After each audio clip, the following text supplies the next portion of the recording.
Buenas tardes, espero estén muy bien. Hoy es nuestro segundo día de la segunda edición del Alborde, Festival Internacional de Cine Transfeminista.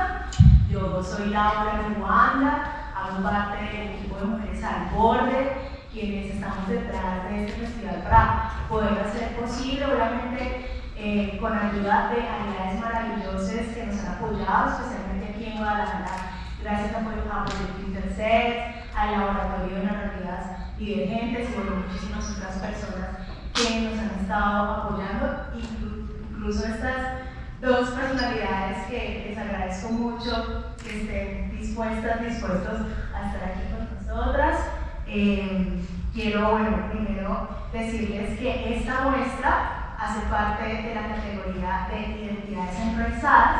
Es una categoría que funciona desde la primera edición del festival y es justamente para mostrar que las identidades diversas pues venimos en múltiples formas, venimos en múltiples contextos, realidades diversas, y una de esas realidades son las realidades de las personas racializadas o que venimos de pueblos étnicos, originarios, como también se le conoce, y justamente pues toda esta categoría hace parte de esa interseccionalidad que pues es importante para nosotros como un festival feminista dar cuenta, ¿no? De que no solamente estamos hablando de las identidades como esta idea muy occidental, si se quiere, sino que también es algo que nos ha atravesado como humanos, humanas, y nos ha atravesado según nuestros contextos. Ahora sí quiero como darle paso a nuestras invitadas. Me gustaría primero que contaran cuáles fueron sus aportes en esta muestra que acabamos de ver, sus nombres por supuesto, y que nos digan también desde qué territorios o de qué comunidades pues están aquí hoy encarnadas. Bueno, Alma Noche, Inchitaje, Angelina, Piñatati, Mamuche, Nietzsche, comemos, levamos fácil, arrancamos fácil, un café. Yo soy Ángel Calimán y vengo del sur de Chile. Soy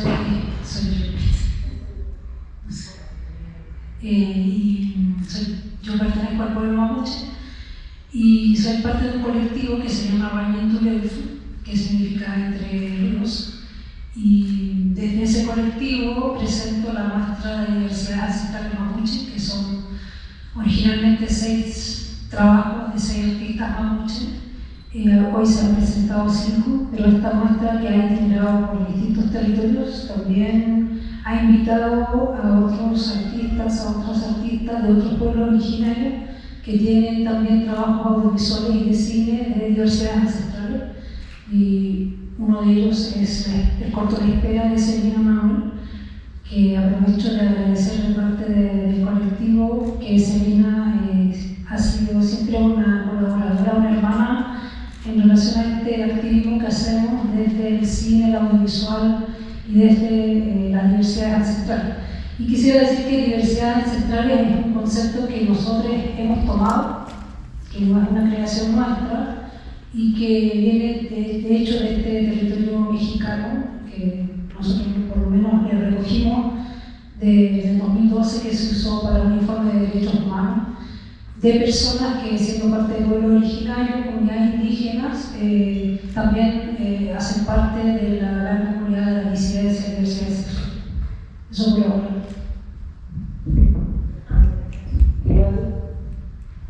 Buenas tardes, qué bueno que se quedaron a finalizar esta serie de cortometrajes. Bueno, como dijo anteriormente Ángel, soy directora y escritora del cortometraje La Espera. Soy de la comunidad purépecha, que es un pueblo originario de Michoacán, específicamente de la zona lacustre por el lago de Pátzcuaro. Yo fui invitada por la curaduría que hizo Ángel de estos cortometrajes que vimos de diversidades ancestrales, como ahorita lo nombran. Y bueno, pues nada, estoy aquí atenta para continuar como expandiendo la palabra, ¿no? También desde la creación, desde las narrativas y no sé, todo lo que surge. Yo igual. O lo apagamos mejor y quedamos con uno, ¿no? Quiero, antes de hacer algunas creo pertinente para esta curaduría. También invitarles a que ustedes vayan pensando qué gustaría preguntar para los seres que nos encontramos acá arriba, para que vayan viendo también cómo la conversa nos va guiando, y si tienen alguna duda de estos cortos, pues la puedan hacer. Me gustaría que nos pudieran, por ejemplo, contar qué intencionalidades habían detrás de esta curaduría, de este corto, conocer un poquito más detrás de qué estaba pasando, las personas también que se vincularon detrás de estas producciones. Bueno, en mi caso, más o menos desde el año 2014, con algunas otras hermanas mapuche que habitaban en ese momento la ciudad de Santiago de Chile, comenzamos a encontrarnos y creamos el colectivo Raquín Tuleufu. Y creo que uno de los principales puntos de encuentro era la necesidad que teníamos de sentirnos en comunidad viviendo en la ciudad de Santiago. No todos éramos de Santiago, por circunstancias de estudio y otros motivos estábamos ahí.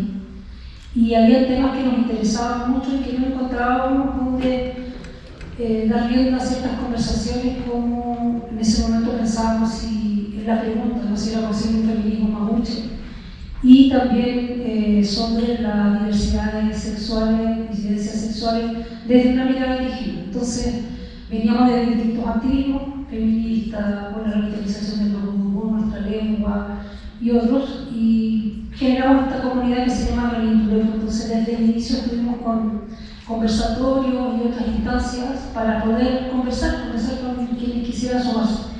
Y luego este colectivo somos 8 personas, y varias venimos del mundo de la escritura y de las artes visuales. Entonces pensamos que a través de muestras de cine y audiovisual era una instancia que podía permitirnos abrir estas conversaciones a espacios más amplios. Hemos presentado muestras de diversidad ancestrales en espacios públicos, cerrados, con comunidades, y ha sido una experiencia muy interesante. En el año 2021, en la muestra de cine y video indígena Daumpará, que es del territorio colombiano. Daumpará es una palabra de lengua nubiera que quiere decir ver más allá. Empezamos a trabajar el tema de diversidad ancestral. Hay un grupo muy importante ahí de cineastas y estudiantes de cine que se llama Tejedoras de la Imagen. Las tejedoras me invitaron para que fuese a darles una charla sobre diversidad ancestral dentro del trabajo que nosotros estábamos haciendo en Chile. Entonces yo dije, un poco aburrido ir a darle una charla a gente joven, muy creativa, yo las conocía. Entonces allí se armó esta curatoría de diversidad ancestral en video. Entonces originalmente son 6 trabajos que ustedes pudieron ver, Rayo Chimalón de la Dame Catrillo, Guerra Florida. Bueno, son 6 artistas, 3 del colectivo y 3 con quienes hemos tenido relaciones en otros trabajos. Y luego, como que fue muy exitosa, digamos, esa primera presentación, en el sentido de que tuvimos una conversación muy intensa, muy interesante en Bogotá. Y luego la hemos ido presentando donde nos han ido invitando. De hecho, está Lucía Gaña, que también nos invitó para presentar la muestra en Santiago de Chile. Y ahí tuvimos como corto invitado La Carta de Ángel Cruz, un referente corto, un referente Ángel también en el trabajo de cine y diversidad. Entonces la intención, volviendo a la pregunta de Laura, es una pata en el activismo muy fuerte, que es como el espíritu del colectivo Raquín Tuleufu, otra pata en la creación artística, porque no solo desde como las identidades disidentes, sino también la forma de expresión de la sexualidad no hegemónica, creemos que es necesario no solo que no exista violencia, sino que también tengamos posibilidades de autorrepresentación. Eso hay que ejercerlo, ¿no?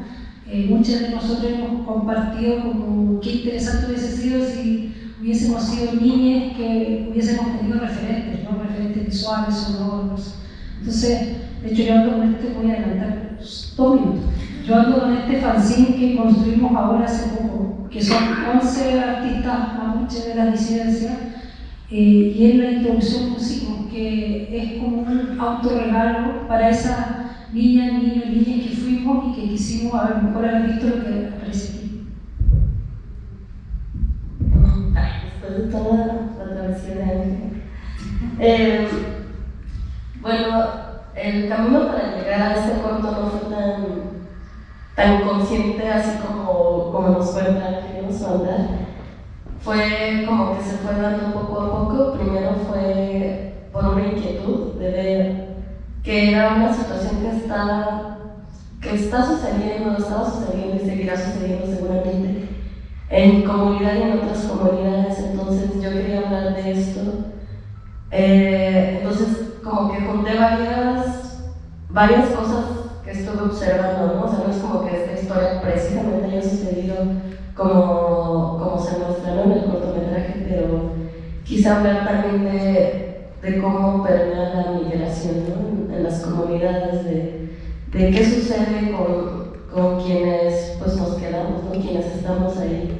Entonces como que fue por ese lado que quise un poco explorar también a través de la escritura, y fue una historia que no sé, que estuvo rodando en mi cabeza como yo creo que unos 5 años, y ya después pues ya la pude plasmar en un guión y me animé a meterlo al concurso, y ahí se llevó un premio, y como que fue a partir de ese reconocimiento que pensamos junto con mi amiga que es la productora en llevarlo a cabo, ¿no? En realizar este cortometraje. Y desde ahí también, desde un poco aprendiendo y haciendo al mismo tiempo cine, fue que también pensamos en formar como este club. La mayoría de quienes trabajamos en este cortometraje fue nuestra primera vez en muchos puestos, entonces creo que también es esto que dice Ángel, es una manera de estar haciendo comunidad, ¿no? De estarnos abriendo camino, jalándonos e invitándonos en los proyectos. Y bueno, en la comunidad fue un momento complejo hacerlo porque nos tocó la pandemia, nos estuvimos retrasando muchas veces la grabación hasta que al final pudimos lograrlo, y obviamente también fue con muchas restricciones y con todos los permisos, con toda la burocracia que se hace en mi comunidad y en otras comunidades también, que no es como la burocracia de papel, sino es ir a hablar con las comunidades. Luego había como, ¿cómo se dicen? Estos espacios, asambleas comunales donde se platican con toda la comunidad, si están de acuerdo, si no están de acuerdo. Entonces era pasar como todo eso para ver si nos dan permiso de grabar, principalmente por todo lo de la contingencia. Y al final lo logramos y ya pues estuvo muy lindo esto de la grabación, porque también como que en sí el proceso mismo nos hizo reflexionar muchas cosas. Por ejemplo, cuando hicimos el casting para La Señora, pues fueron varias mujeres de diferentes comunidades al casting.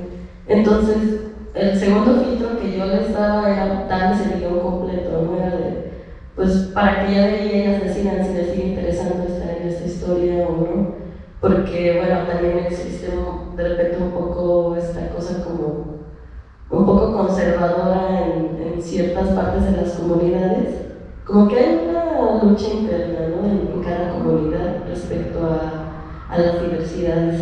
Entonces de repente las mismas señoras tenían estos conflictos pero es que ¿por qué dice esto? Si esto no pasa. Y luego otra señora decía, bueno, me contaron que en esta comunidad no sé qué, pero ¿por qué esto si esto no es creíble? Bueno, es que en esa otra comunidad, entonces como que entre ellos mismos se iban como contestando, ¿no? Estas cosas y estas reflexiones.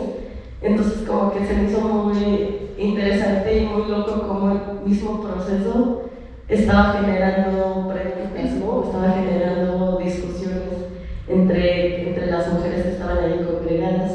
Y bueno, también hablando de mujeres, fue una decisión, es así un poco más consciente, de que la mayoría del grupo fuéramos mujeres, porque a la par que estábamos levantando este proyecto, con una amiga estábamos iniciando una revista de crítica de cine con perspectiva feminista, la cual ya dejé de colaborar, pero en ese momento estábamos levantándolo también. Entonces como que a partir también de escribir y pensar en el lenguaje cinematográfico, también me ayudó un poco a pensar cómo quería contar esta historia, ¿no? Cómo quería que fuera la mirada no solo los personajes, sino también de la cámara y qué formas también, o qué dinámicas de producción queríamos hacer. Entonces, sí fue para nosotros, ¿no? Necesitamos que sea de puras mujeres, ¿no?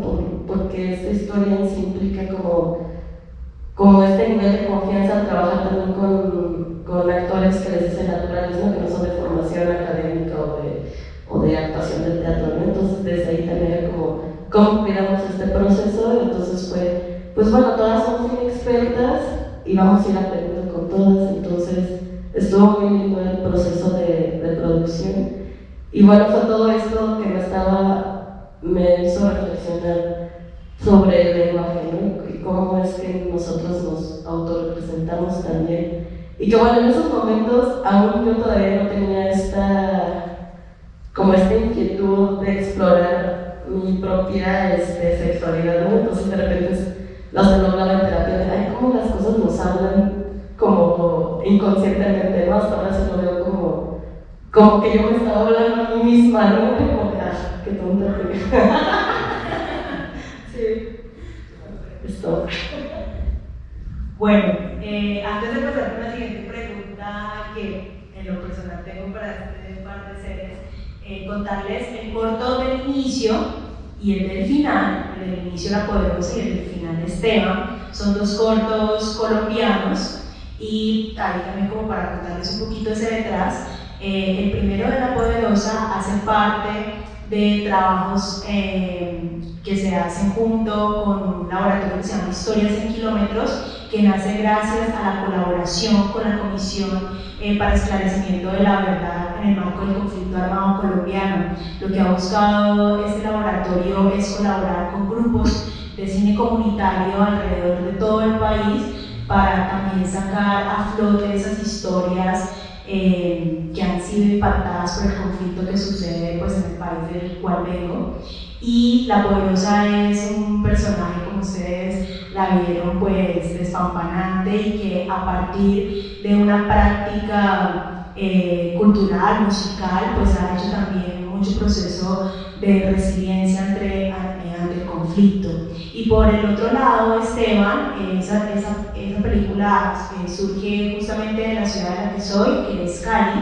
En Cali hay toda una zona que le han denominado el distrito de Agua Blanca, que realmente está en el oriente de la ciudad, también se le conoce así como el oriente de Cali, y que va de norte a sur. Ese es un lugar que ha sido poblado por comunidades principalmente negras que por oleadas del conflicto han tenido que emigrar hacia esta ciudad, que es la capital, digamos, del suroccidente colombiano, y por lo tanto es un espacio no solamente donde hay una reexistencia, donde hay una resignificación de la vida, donde suceden muchas prácticas culturales que estaban antes ligadas a otros territorios, pero que ahora se hacen en este territorio, sino que también pues, confluyen muchas dinámicas de violencia. Y ahí es donde sucede, digamos, toda la narrativa de este poema que nos comparte Esteban y que, como se llama su personaje y como se llama la película, y que también para comentarles, pues recibió una mención especial en el marco del festival por una de nuestras juradas que está aquí presente, Celina. Entonces, ahí como detrás de cámara de esos dos cortos que vimos al inicio y al final. Bueno, ahora me gustaría preguntarles en relación a la pedagogía, y es como desde nuestros contextos, nuestras comunidades, cómo se ha ido incursionando la práctica pedagógica en relación a la creación audiovisual y qué ha significado para nosotros.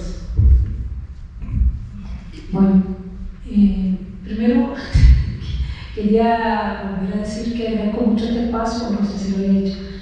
Nosotros somos originalmente los 6 videos mapuche de la muestra. Hemos podido presentar la muestra con todos. Cuando estuvimos en Santiago se conectó virtualmente Paula y también Isaí y él, que no estaban en Chile, Isaí vive en Colombia. Y solo lo habíamos presentado con Celina. Entonces también quiero agradecer al festival que haya podido suceder este momento, ¿no? De que al fin todas las personas que han sido parte de esta curatoría puedan estar compartiendo y conversando sobre ella. Y lo otro, en verdad el mundo mapuche, que el pueblo mapuche es un pueblo grande, ¿no? 1 millón de personas. El 70% vive en la ciudad de Santiago de Chile, producto de una diáspora a propósito del despojo, que se llama, ¿no es cierto?, que es la entrada del Estado chileno en el territorio mapuche, inicio fines del siglo XIX, inicio del siglo XX. Ese proceso ha producido, bueno, lo que sabemos, el despojo material, el espiritual, de nuestra lengua, de la tierra. Dice el historiador Pablo Marimán que el territorio mapuche, del 100% que habitábamos, hoy día solo nos queda el 5%.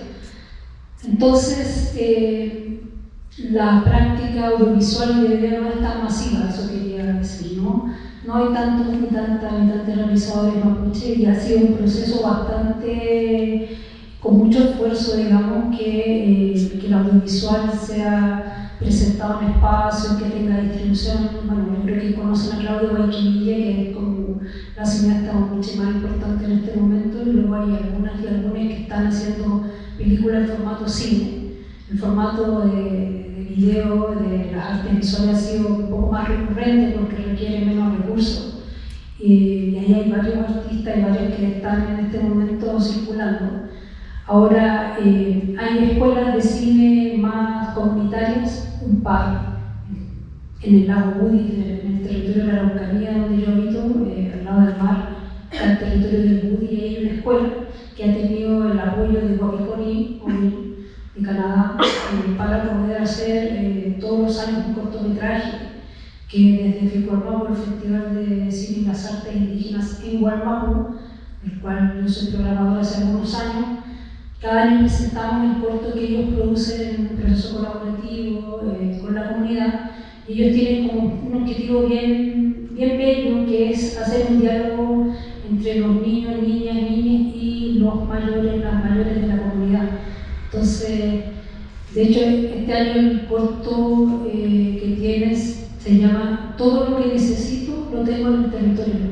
Y es bien bello, digamos, como el trabajo de esa conversación intergeneracional y también con el territorio que habita. Nosotros pensamos que la mediación de esta curatoría, nosotros desde la Lintuleu, es un ejercicio pedagógico para nosotros y para la gente que cada vez se suma al conversatorio, porque lo que nos hemos dado cuenta, a lo mejor es obvio, es que cada vez que presentamos la muestra, la conversación es muy diferente. Entonces, cuando presentamos en Temuco, por ejemplo, bueno, esta muestra la inauguramos en Bogotá. Cuando presentamos en Bogotá se produjo toda una discusión sobre si un chico, siendo en vera, pero siendo heterosexual, puede hacer un corto sobre una hermana, compañera trans en vera también.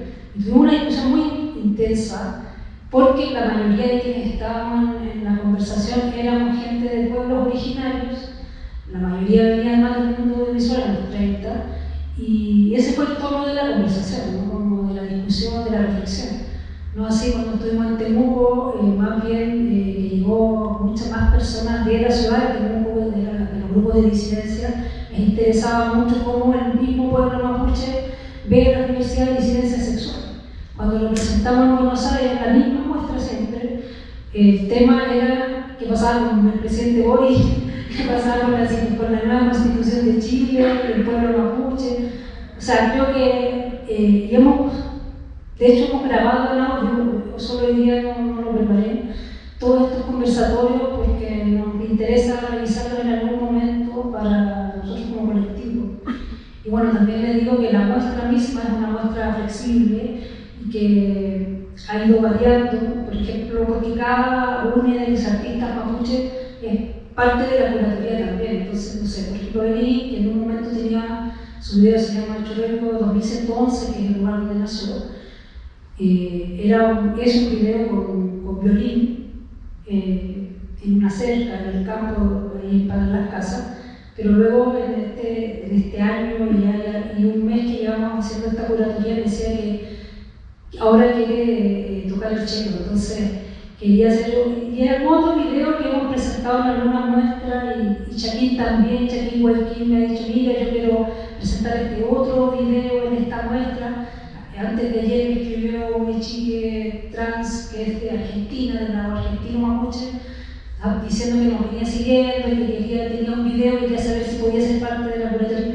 Entonces yo siento que, claro, la curatoría nos sobrepasa a nosotros como colectivo y es un ejercicio de encuentro entre nosotros que podemos sentirnos parte de una comunidad y también de mucho aprendizaje. Para mí ha sido realmente un ejercicio bien profundo de encontrarnos, porque siempre pienso que hacer un ejercicio doble, ¿no? Conversar con lo que tú decías, Selina, con nuestras propias comunidades y con un mundo que no es indígena también y que también convive a diario con nosotros, o sea, no estamos separados. Entonces, no sé si respondí bien, pero bueno, pero algo dije. Bueno, yo todavía pienso y siento que no he cerrado este ciclo de proyecciones porque aún no presento el cortometraje en mi comunidad, en mi pueblo, que es Santa Fe de la Laguna, entonces todavía no soy como inconcluso. Pero, no sé, siempre me atraviesan muchas cosas cuando lo estoy planeando, pero espero que ahora antes de que termine este año lo logremos. Y un poco de lo que preguntabas de las pedagogías, pues lo estamos intentando a través de los mismos procesos de producción. Por ejemplo, esto que les decía de que nos dimos oportunidad de colaborar con amigos o incluso conocidas, ¿no? que aún no conocíamos, pero que tenían también estas ganas de hacer, ¿no? Y fue como de, bueno, pues vamos a aprender todos y darnos la confianza, ¿no? De que lo que sea que fuéramos a hacer iba a salir bien.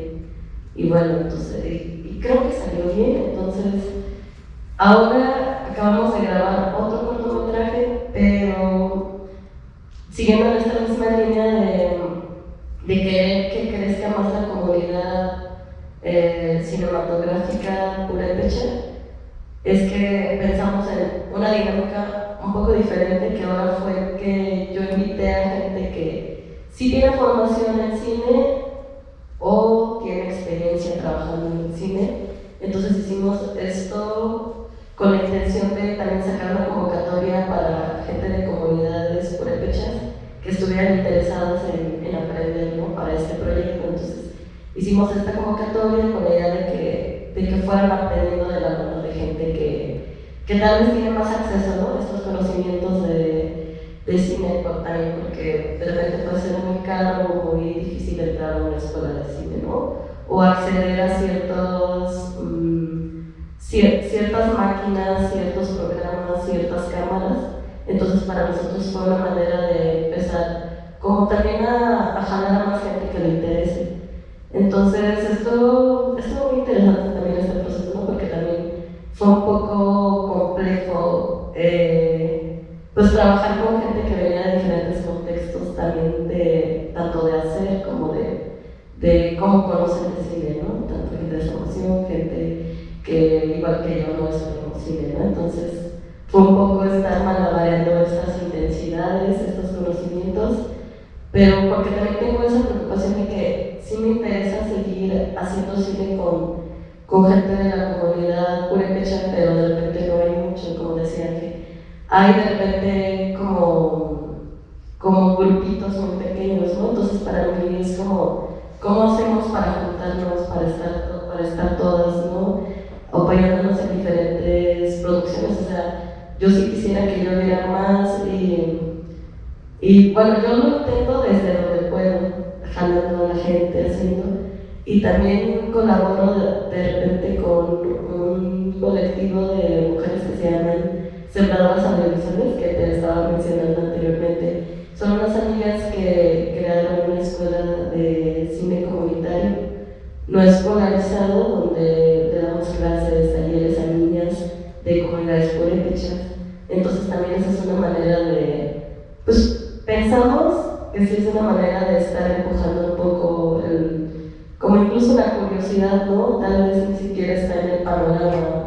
Y si pienso igual esto que decían que de niña me hubiera gustado estar en un taller así, ¿no? Como incluso verlo como una posibilidad de vida, ¿no? De estar haciendo o conocer sobre el cine. Entonces un poco por ahí donde estamos buscando abrirnos camino, y no solo para mí misma, ¿no? Sino para más gente, para más mujeres, y también, pues, también los hombres, aunque casi no he trabajado mucho con hombres de comunidad, ¿no?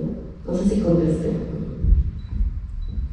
Quería comentar algo que se relaciona un poco, que cuando nosotros presentamos esta muestra audiovisual en la primera feria del libro Mapuche Huilliche, que eso es al sur, una ciudad al sur de Temuco, en Osorno, y esta muestra siempre se ha presentado como una muestra de diversidades ancestrales. Y yo mandé toda la información, ¿no es cierto?, a la organización de esta feria del libro, pero ellos cuando difundieron la muestra pusieron que era una muestra de cine indígena. Entonces fue la primera vez que nos vimos enfrentadas, estaba con Daniela Catrileo, que creó el video de La Guerra Florida, que es parte del colectivo Rayentuleo, fue una escritora poeta. Y entonces la primera pregunta del conversatorio fue una señora bien enojada que nos dijo: yo quiero saber si esto tiene financiamiento público. Entonces a mí me pareció súper interesante como hacer ese ejercicio de como que viene gente que cree que va a haber lo que la gente cree que es el cine indígena, ¿no? Como este estereotipo de documental, como, bueno, no lo voy a decir, no lo voy a afrontar más de estereotipo, pero lo también interesante fue que estaba presente el poeta David Elimir, que es un poeta mapuche igual bastante conocido, que ha hecho toda una propuesta, ha instalado una forma de pensar como los mapuches habitamos las grandes ciudades, sobre todo quienes han nacido en Santiago. Y él le respondió entonces a esta otra, que era también la mía, que era otra hermana mapuche, la mayoría era mapuche. Entonces le dice: bueno, yo le diría, hermana, que antes de preguntar eso pudiera pensar que bueno que alguna vez salga esto. Bueno, fue muy interesante porque no tuvimos que responder nosotros como defendiendo nuestro trabajo, sino que... Y lo otro que pensaba a propósito de esto de la pedagogía, de cómo sirve la mediación y la muestra de cine, que cuando yo presenté la primera vez esta muestra en Bogotá, Ologuay Liri, que es una cineasta unadule de la parte colombiana, que Ologuay es con mi hermana, ¿verdad? Es con mi hermana. Y me decía, y ella me ponía que esta muestra la presentaron en las comunidades de Colombia, ¿no? Entonces me da mucha risa porque yo entendía perfectamente, no es lo mismo que yo presente esta muestra en Cancún, donde yo vivo, ¿no?, que yo vaya a Colombia o a otro territorio a presentar una muestra. En el fondo es un esfuerzo de poder tener un espacio, de poder conversar a alguien que, bueno, uno no es profeta en su tierra, ¿no? Yo no sé si yo presentaría esta muestra en Cancún, yo creo que no. Lo he presentado en Temuco, que es la ciudad capital regional más cercana, pero no sé si lo presentaría en Cancún. Y no necesariamente por mí, sino todo lo que implica comunidades donde hay gran presencia evangélica, ¿no?, que no es precisamente proclive al respeto, ¿no?, por las disidencias y diversidades y otras situaciones complejas. Entonces, pero sí yo lo presentaría ahí en el territorio Monadule, en el territorio en Vera, porque claro, yo voy a una comunidad que no me conoce, que yo no conozco, y puedo recibir las preguntas, comentarios, todo lo que se requiera, pensando como una forma de pedagogía para nosotros, ¿no? Nosotros no somos quienes para enseñar, pero sí para poder abrir conversaciones que a nosotros nos interesan y que más creemos que son bastante urgentes en los contextos que habitamos, por lo menos en la Araucanía. Yo, como vengo muchos años trabajando estos temas, constantemente me invitan a seminarios, cosas, pero también me abordan padres y madres de hijas de la disidencia mapuche con problemas de depresión, con una serie de dificultades y violencia. Entonces, desde ese lugar también, por eso mantenemos la pata del activismo, ¿no?, nosotros por lo menos. Bueno, hablando de abrir la conversación, quisiera saber si de pronto de las personas que estamos aquí presentes hay alguna pregunta para lo que han escuchado o lo que vieron, si tienen alguna duda, no sé. Si no, tengo más preguntas.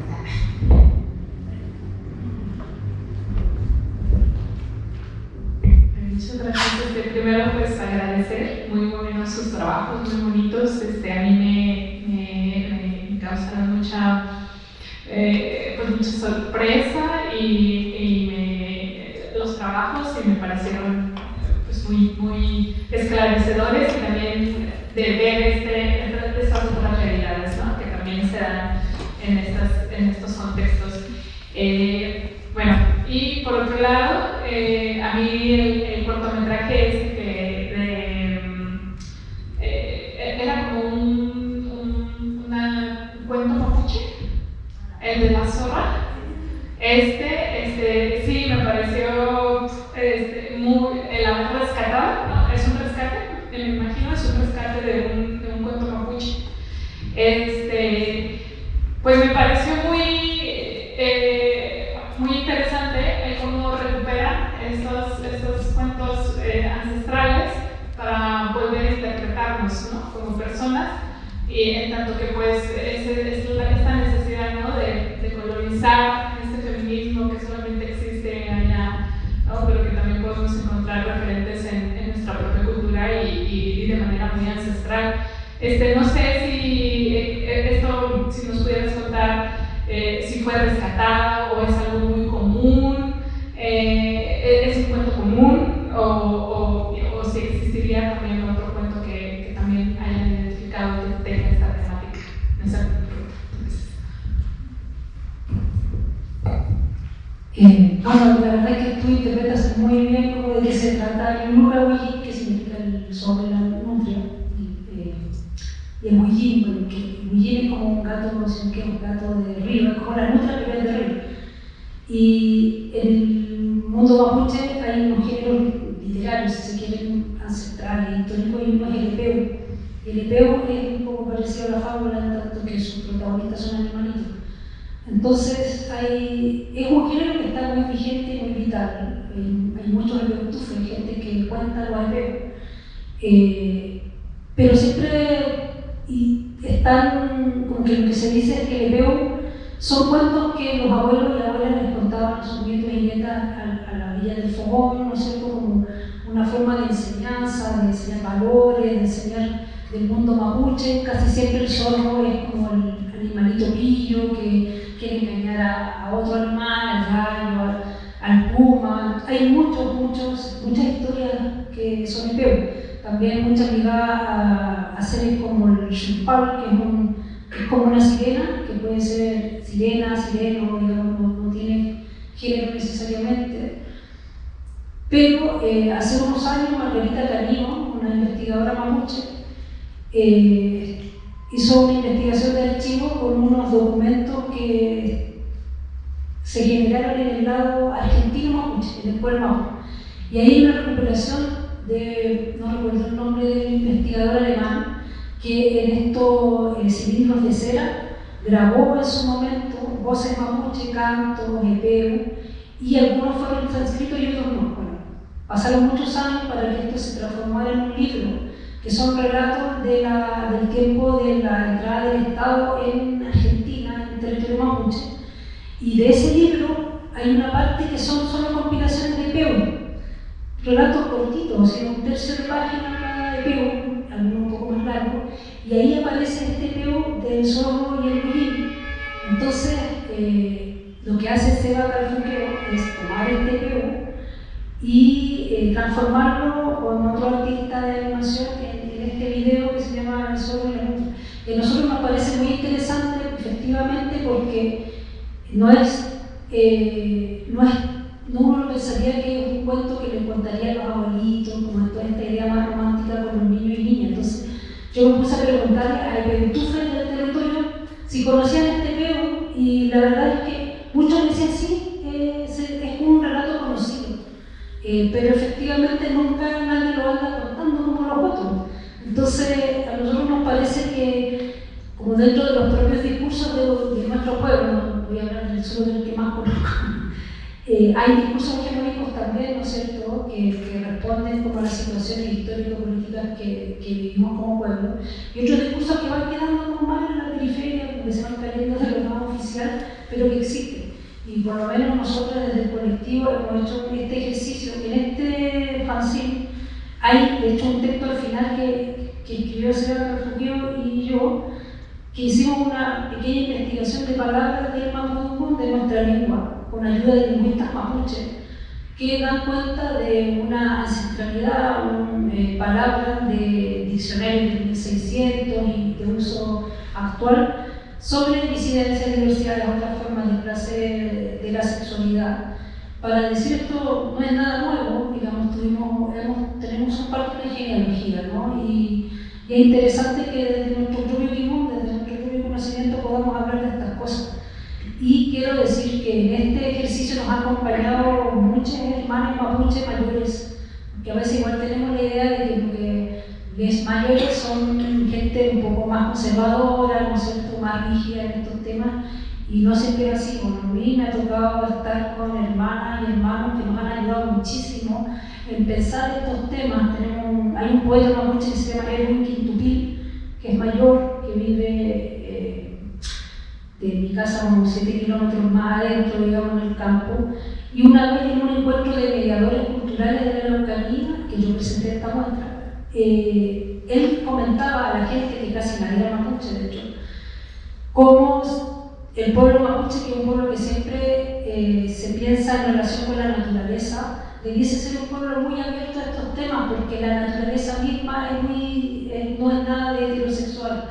Entonces, él es biólogo, él estudió biología y después se dedicó a escribir poesía y además teje, cosa que es bastante poco común en el mundo mapuche, que los varones tejan. Y él teje muy bien, hace diseño, no solo Jimmy Caffer, que teje, sino que Jimmy Caffer, el que hace dibujo.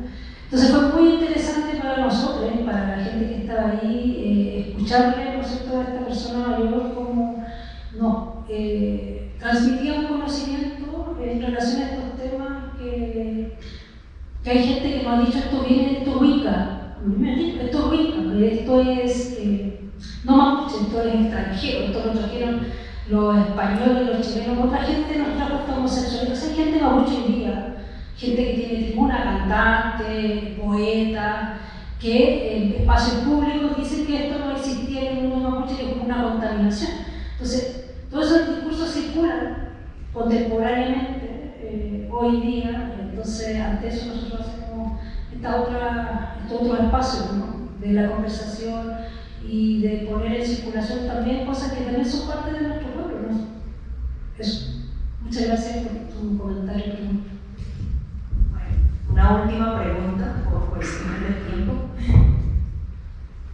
Gracias, Laura. Yo tengo una pregunta para cada uno y tiene que ver con los géneros audiovisuales, que siempre insistimos en este festival que los géneros audiovisuales, así como los géneros sexuales, son flexibles, no tienen fronteras fijas.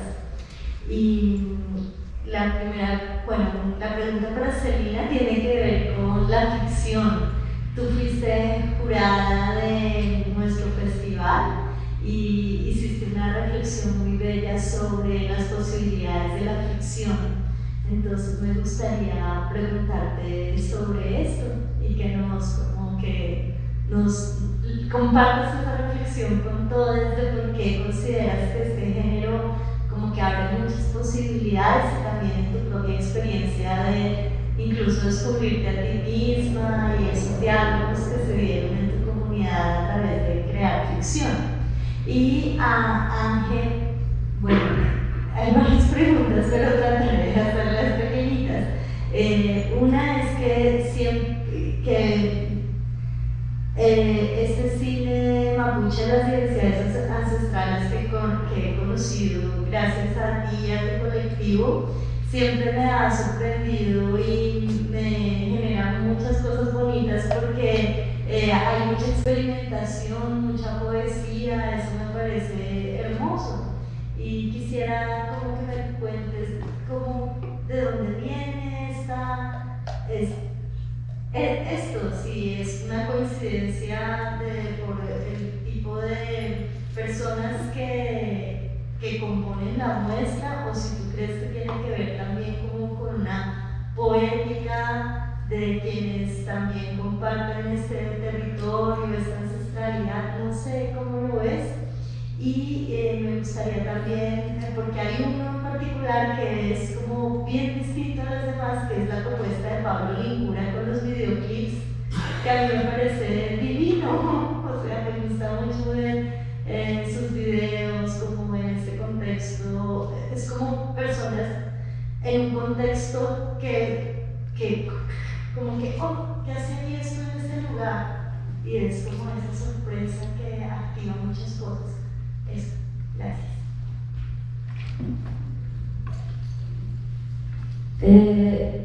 Sí, la idea de trabajar desde la ficción, que bueno, sí, yo también creo que son solo como instrumentos, ¿no? O sea, como que no creo que uno sea más real que otro, no solo son las formas en las que codificamos lo que queremos decir, ¿no?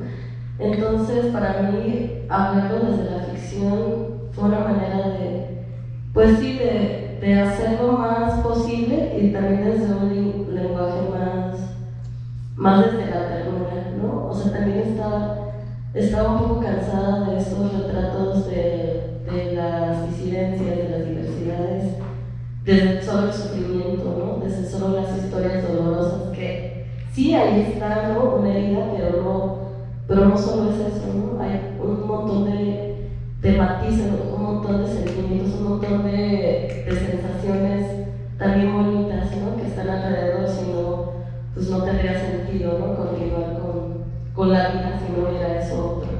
Entonces, para mí la ficción fue la posibilidad de eso, de trabajarlo desde otro ángulo, o al menos eso fue lo que yo me propuse. Y también porque de repente se espera que desde los pueblos se produzca más documental, como decía Ángel, un poco también de una tradición más antropológica, de traducir para el de afuera, ¿no? De explicarnos hacia afuera.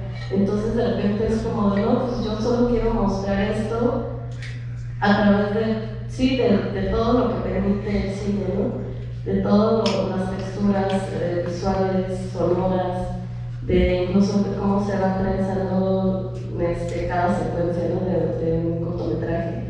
Entonces sí era como a mí no me interesa ya explicarnos, ¿no? O sea, nosotros pues somos personas, ¿no? En mi comunidad nos entendemos, y así como nosotras, como parte de una comunidad originaria, logramos conectar con historias que suelen ser como muy lejanas, ¿no? No solo en distancia, sino en muchos sentidos, pues también creo que es posible al revés. Entonces, la ficción para mí es eso, y siento que incluso al hacer esta ficción tampoco le hicimos como se marca la receta, ¿no? Así se tiene que hacer ficción.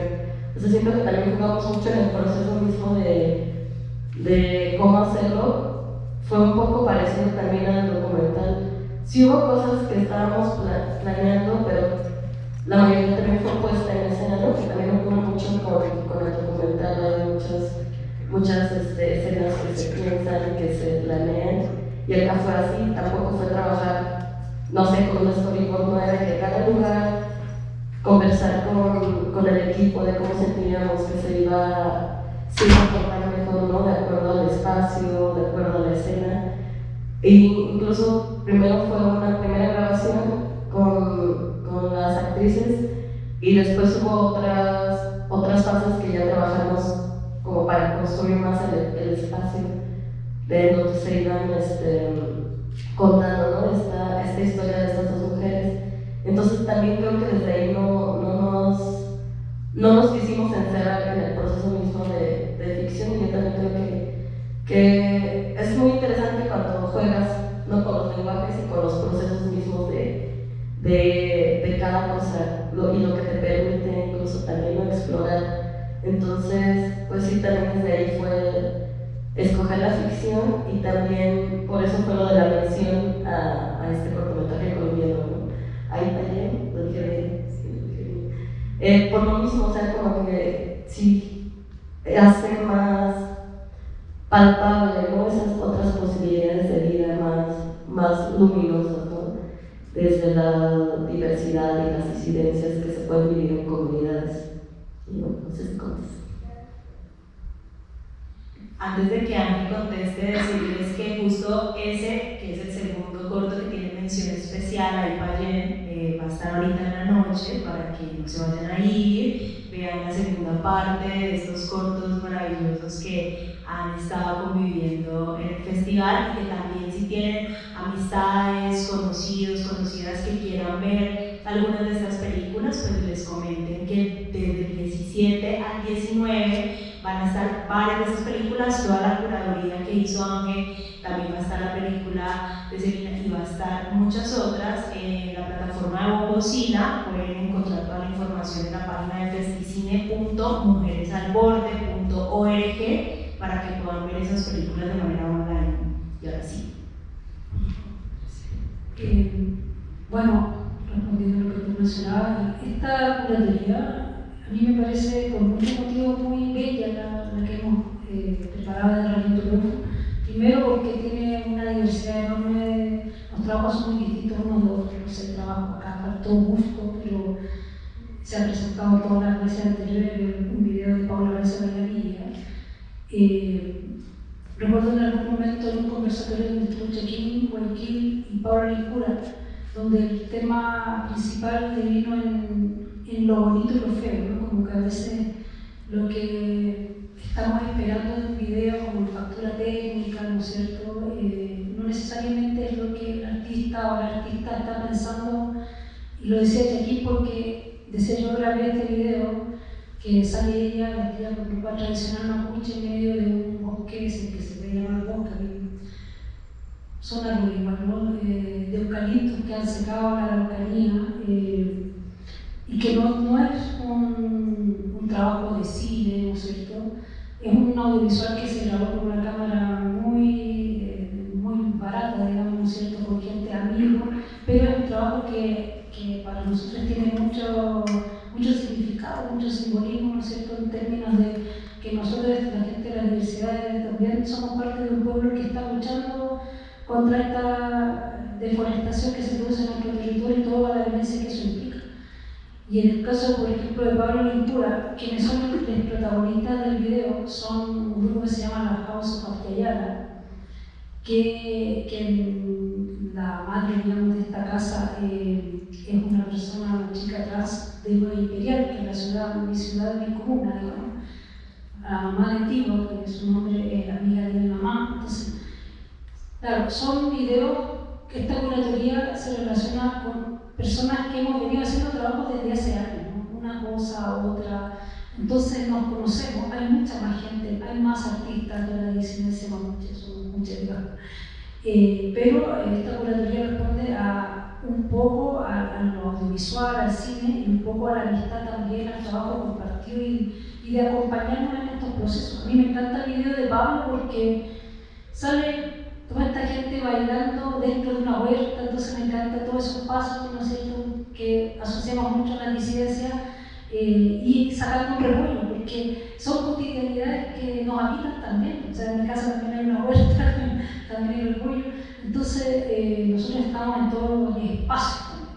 Y de hecho hay una parte del video, hay una imagen, una toma que no se nota tanto, pero ahí hay un carro de los milicos, ahí hay un carro de los militares, porque los militares cada tanto se van a instalar en un Pérez y están ahí en una calle, no pasa nada, digamos, pero están ahí poniendo toda su violencia, y a mí me parece como muy interesante que las chicas de la casa de las cosas ya bailan, ¿no es cierto?, todo el barrio, ahí en todos estos espacios de esta ciudad pequeña, donde Tigo tuvo que salir con la idea del sexilio, que es el nombre del otro corto, que es Espera, ¿no es cierto? Entonces ahí estas situaciones nos habitan y nos hacen pensar que somos comunidad y al mismo tiempo somos diferencia. Entonces, eso yo no pienso, y esto, como decía el me representa a mí y a la herramienta de formación.